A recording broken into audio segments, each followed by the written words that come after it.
वाल्मीकि रामायण रामायणों में सबसे अहम है। वाल्मीकि एक बड़े ऋषि हैं, उनकी लिखी हुई है। आज के दौर में एक जाति है वाल्मीकि, जो सफाई वफाई का काम करने वाली जाति है। ये वैसे तो दलितों महादलित में ये लोग आते हैं, लेकिन इनको बताया गया कि तुम्हारे पूर्वज वाल्मीकि थे, और ये मान भी गए और मान करके कट्टर हिंदू बन गए। जिनको ये लोग अछूत मानते थे और मानते हैं, लेकिन अब काम निकालना है, धर्म के नाम पे लड़ाना है, तो बताया कि तुम्हारे पूर्वज वाल्मीकि हैं। और ये लोग अब वाल्मीकि की पूजा भी करते हैं, अपना पूर्वज भी मानते हैं। तो ब्राह्मण इस तरह से अपना काम कर रहे हैं। तो आज मैं ये दिखाऊंगा। लोग कहते हैं कि नाम बदलने से क्या होता है। देखें, नाम बदलने से अगर नाम ना बदला जाता तो ये लोग अपने को आज भी अलग मानते हैं, लेकिन अब वाल्मीकि से जोड़ करके आपको अपने आप को कट्टर हिंदू मानते हैं। अगर से हिंदू लोग इसको क्या मानते हैं वो सारे लोग जानते हैं।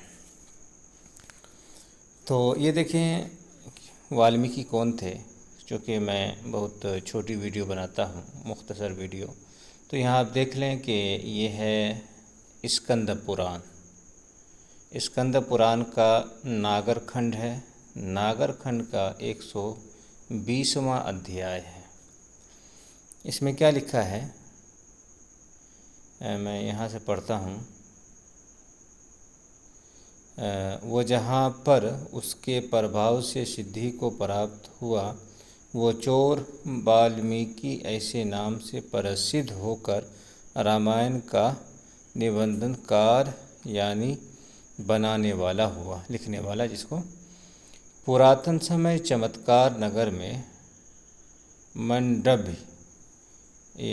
मांडव्य मुनि के वंश में उत्पन्न व पिता माता की भक्ति में तत्पर लोजंग नामक ब्राह्मण हुआ है। अब देखिए, यहाँ ये बहुत लंबी कहानी है, मैं पढ़ नहीं सकता हूँ, लेकिन मैंने ऊपर देखा है कि ब्राह्मण और ऋषि के कुल में ये पैदा हुए हैं। ऊपर आप देख सकते हैं, यहाँ निशान जो है, यहाँ मांडव्य मुनि के वंश में ये पैदा हुए थे और ब्राह्मण थे। यहाँ देखें, यहाँ लिखा है ब्राह्मण थे नामक। यहाँ मैं निशान लगा देता हूँ ताकि ये भी समझ में आ जाए। ये यहाँ पे ब्राह्मण है, तो ये ब्राह्मण थे, यहाँ साफ साफ लिखा हुआ है। उसके एक पड़ोसी भी क्या है, उसके एक परानों से भी प्यारी स्त्री हुई, जो कि पति में परानों वाली व पति के प्रिय व हित में तत्पर व पतिव्रता थी। इसके अंतर यहाँ टिके वह पिता माता की भक्ति में तत्पर वो ब्राह्मणों की जीविका से वर्तमान हुए। उसका बहुत सा समय व्यतीत हुआ। एक समय भगवान इंद्र जी ने भूतल पे समस्त अनर्थ देश में 12 वर्ष तक जो है वर्षा नहीं किया। तदनंतर वो लोजंग दिव्योत्तम कष्ट को प्राप्त हुआ, क्योंकि न कहीं भिक्षा पदार्थ व न कुछ दान प्राप्त होता था। तदनंतर भूख से अत्यंत ही दुखी उन दोनों माता पिता को